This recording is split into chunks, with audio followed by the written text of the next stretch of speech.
بسم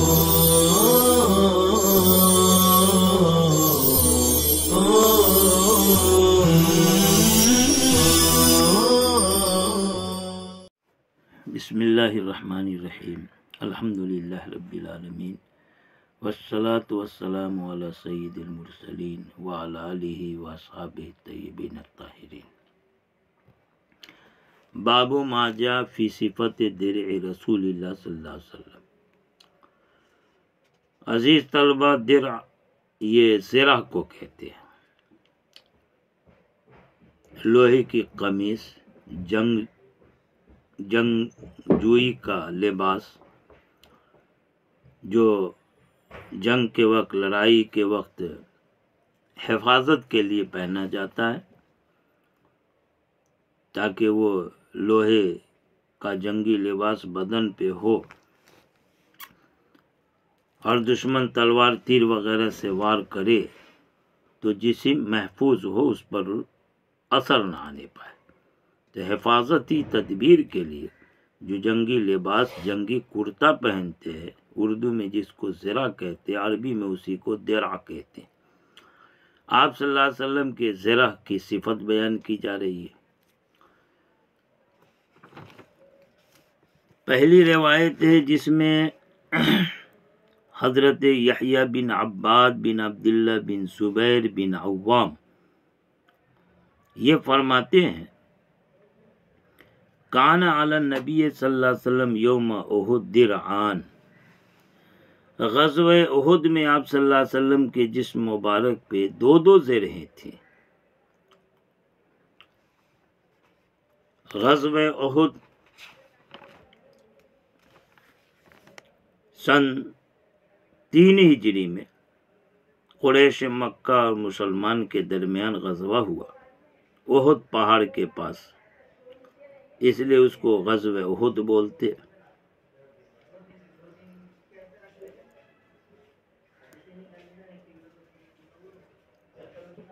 جس غزوے میں کچھ صحابہ کرام کو مشورے کے بعد آپ صلی اللہ علیہ وسلم نے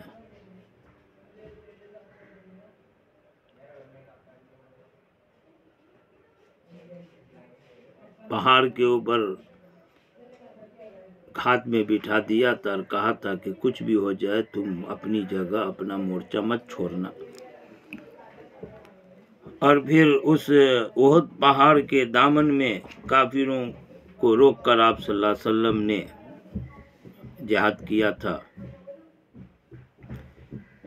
منافقوں اور کچھ اجتہادی غلطی میں مبتلا ہو جانے والے صحابہ کرام کو دھوکہ ہو گیا،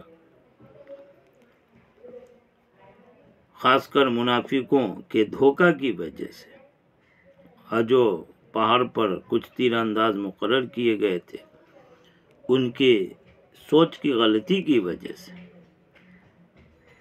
جو جنگ فتح پا چکی تھی شکست میں بدل گئی۔ آپ صلی اللہ علیہ وسلم کو بہت زیادہ زخم لگے۔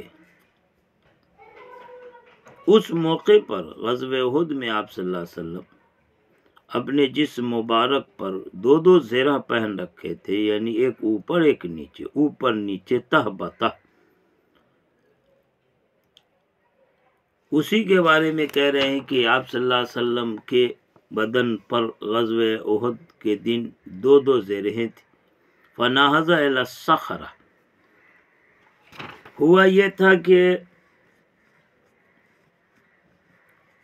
خمسان کی جنگ ہوئی، فتح شکست میں بدلی، حضور زخم سے چور ہو گئے، گر پڑے۔ ابن قمع نامی شخص نے بلند آواز سے یہ اعلان کر دیا کہ نعوذ باللہ آپ صلی اللہ علیہ وسلم قتل ہو گئے۔ یہ جھوٹی افواہ صحابہ کرام میں پھیلا دی گئی۔ اب ظاہر حضور رہے ہی نہیں تو لڑے کس کے واسطے، صحابہ پست ہو جائیں، اس لیے آپ صلی اللہ علیہ وسلم چاہتے یہ تھے کہ آپ کسی بلند چٹان پر چڑھ جائیں اوپر، اور پھر آپ جب نمایاں دکھائی پڑیں، صحابہ کرام آپ کو دیکھ لیں، آپ کے زندگی کا یقین کر لیں، تو پھر خوب بے جگری سے جم کے لڑیں، ہمت نہ ہاریں، حوصلہ پست نہ کریں۔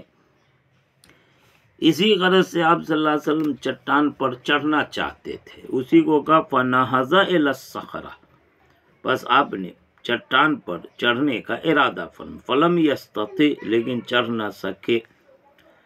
دو زرہیں جو آپ کے اوپر تھی، ایک کا نام تھا ذات الفضول، دوسرے کا نام تھا فضہ۔ ایک تو چٹان اونچی تھی، دوسرے لوہے کے دو زرہ بدن کے اوپر اس کا وزن، تیسرے آپ کو بہت زیادہ زخم لگے تھے، تکلیف ہوئی تھی۔ اس وجہ سے آپ چاہتے تھے کہ اوپر چڑھیں تاکہ صحابہ کرام آپ کو دیکھ کے یقین کر لے آپ کی حیات مبارکہ کا، اور ہمت نہ ہاریں، افواہ غلط ثابت ہو جائے۔ مگر بہت زیادہ زخم لگنے، چہرہ مبارک بھی زخم سے چور ہو گیا تھا، خون آلود، دندان مبارک شہید ہو گئے تھے، زرہ کا وزن تھا، چٹان اونچی تھی، اس لیے کوشش کے باوجود آپ اوپر چڑھ نہ سکے۔ کہا فَنَهَضَ إِلَى الصَّخْرَةِ، آپ چٹان پر چڑھنے کا ارادہ کیا، آپ استطاعت نہ رکھے، چڑھ نہ سکے۔ اب دوسری تدبیر اختیار کی، فَأَقْعَدَ طَلْحَةَ تَحْتَهُ، حضرت طلحہ کو آپ صلی اللہ علیہ وسلم نے اپنی نیچے بٹھایا اور ان کا سہارا لے کر ان پر چڑھ کے صعید النبی صلی اللہ علیہ وسلم، آپ چٹان پہ چڑھے، حتی استوى علی الصخرہ، یہاں تک کہ پورے طور پر آپ برابر چٹان پہ آ گئے۔ قال فسمعت النبی صلی اللہ علیہ وسلم، راوی جو حضرت یحییٰ بن عباد بن عبداللہ بن زبیر بن عوام ہیں، یہ واقعہ بیان کر رہے ہیں، وہ بھی اس میں شریک تھے۔ وہ کہہ رہے ہیں کہ میں نے سنا آپ صلی اللہ علیہ وسلم کو اس موقع پر فرماتے ہوئے، اوجب طلحہ، کہ طلحہ نے واجب کر لیا۔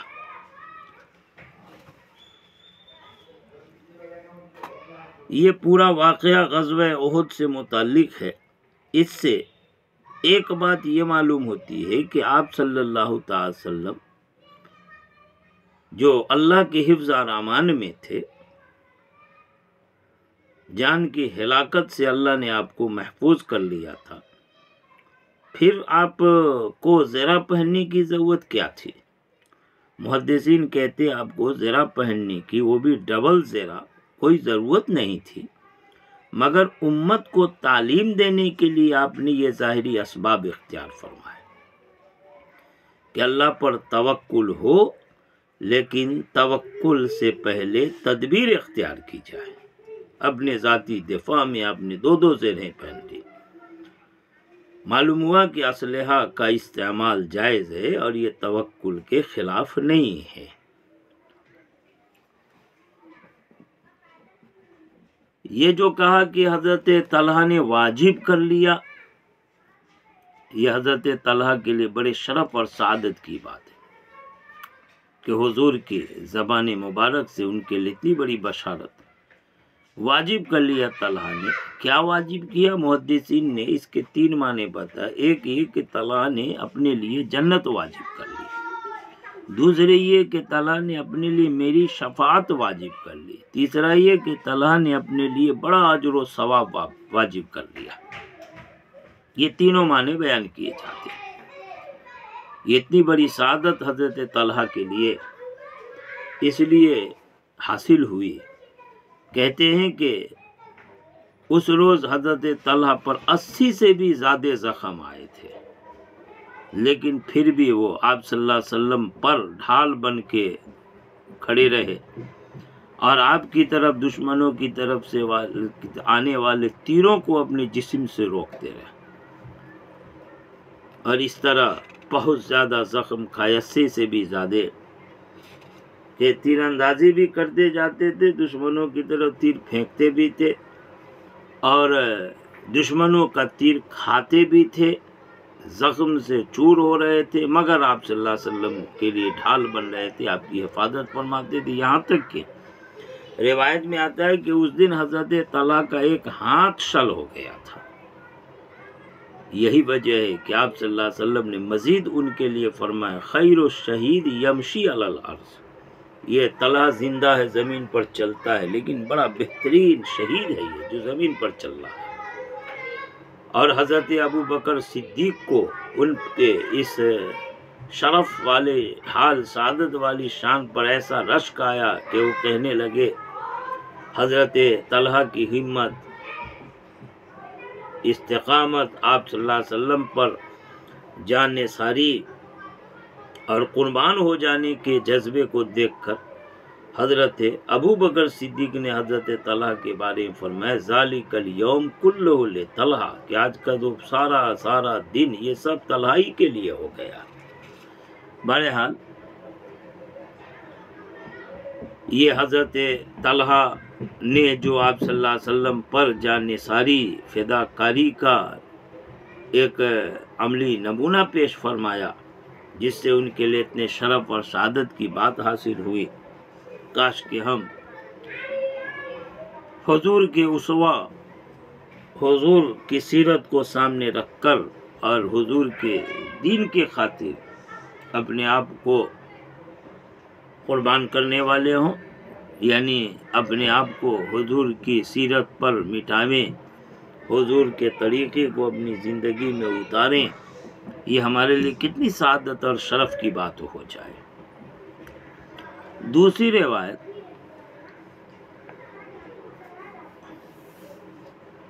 حضرت صائب بن یزید کی ہے کہ آپ صلی اللہ علیہ وسلم کان علیہ یوم احد کے دن آپ کے اوپر دو زیر ہیں، قد ظاہر بینہما، روایت بالکل وہی ہے جو پہلے آئی، لیکن تھوڑا اضافہ یہاں ہے، دران قد ظاہر بینہما، یہ قد ظاہر بینہما کا اضافہ۔ یہ دو زہرے جن کو آپ صلی اللہ علیہ وسلم نے اوپر نیچے پہن رکھا تھا، ظاہرہ کا مطلب ہے اوپر نیچے دوہرا کر کے پہننا، بولتے ہیں ظاہرہ بین الثوبین، یعنی دو کپڑے ایک پہننے پھر اوپر سے ایک اور پہن لے، تو اوپر نیچے دوہرا کر کے پہننے کو ظاہرہ بینہما سے تعبیر کیا۔ یہ دو زیرہ اوپر نیچے کر کے آپ نے پہنا، جس میں امت کو تعلیم دینا مقصود ہے کہ توکل تو اللہ پر ہو، اور توکل کی حقیقت یہی ہے کہ اسباب اختیار کرے، تدبیر کرے، مگر اعتماد رب الاسباب مدبر الامور کے اوپر رکھا جائے۔ اس لیے آپ نے امت کو تعلیم دینے کے لیے، دفاع میں استحکام کے لیے آپ صلی اللہ علیہ وسلم نے دوہرے زیرہ اوپر نیچے کر کے پہنا۔ اس سے امر حرب، جنگ کے معاملے کی اہمیت بھی معلوم ہوتی ہے کہ آپ صلی اللہ علیہ وسلم نے کتنا اس کا اہتمام فرمایا تھا۔ یہ حدیث ہے جو حضرت صائب بن یزید سے مروی ہے، اور وہ کہتے ہیں کہ غزوہ احد میں آپ صلی اللہ علیہ وسلم پر دو زرہیں تھی جنہیں آپ نے اوپر نیچے کر کے دوہرا کر کے پہنا ہوا تھا۔ مگر سوال یہ ہے کہ حضرت صائب غزوہ احد میں موجود نہیں تھے، پھر انہوں نے تو اس منظر کو دیکھا نہیں، وہ کیسے بھی بیان کر رہے ہیں؟ حقیقت یہ ہے کہ وہ اپنے والد کے ساتھ حجۃ الوداع کے موقع پر آپ صلی اللہ علیہ وسلم کی خدمت میں حاضر ہوئے تھے۔ اس وقت ان کی عمر صرف 7 برس کی تھی، تو غزوہ احد میں تو یہ تھی ہی نہیں، تو انہوں نے اس واقعے کو کیسے دیکھا، حضور کے حال کو کیسے دیکھا، پھر اس کی روایت کر رہے ہیں۔ اس لیے محدثین فرماتے ہیں کہ یہ حدیث صحابہ کرام کی مراسیل میں سے، یعنی مرسل حدیثوں میں سے۔ آپ مرسل حدیث کی تعریف پڑھ کے ہوں گے کہ سند کے آخر میں تابعی کے بعد اگر کسی صحابی راوی کا سقوط ہو جائے فہو مرسل، تو وہ مرسل حدیث ہے۔ ابو داؤد کے حوالے سے ایک روایت بیان کی جاتی ہے جس میں الفاظ ہیں ان الصائب عن رجل قد سماہ ان رسول اللہ صلی اللہ علیہ وسلم ظاہر یوم احد بین درعین، کہ صاحب سے روایت ہے، انہوں نے ایک آدمی سے روایت کی۔ وہ ایک آدمی کون ہے؟ ظاہر ہے کہ ماقبل میں جو یہی واقعہ بیان کیا جا رہا ہے وہ حضرت زبیر بن عوام کے واسطے سے، اس لیے لامحالہ صاحب جو روایت کر رہے ایک آدمی سے، وہ آدمی وہ حضرت زبیر بن عوام ہیں، جن کے واسطے سے اسی مضمون کی حدیث اب بھی اس سے پہلے گزر چکی ہے۔ تو حضرت صاحب نے ایک آدمی سے روایت کی، وہ آدمی حضرت زبیر بن عوام۔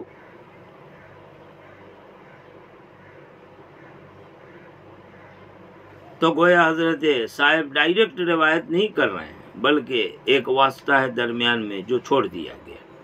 بہرحال سقوط سند کے اخیر میں تابعی کے بعد ہو رہا ہے راوی کا، لہذا اس تابعی کے بعد آخر سند میں راوی کے سقوط کی وجہ سے یہ حدیث مرسل حدیث ہو جاتی ہے۔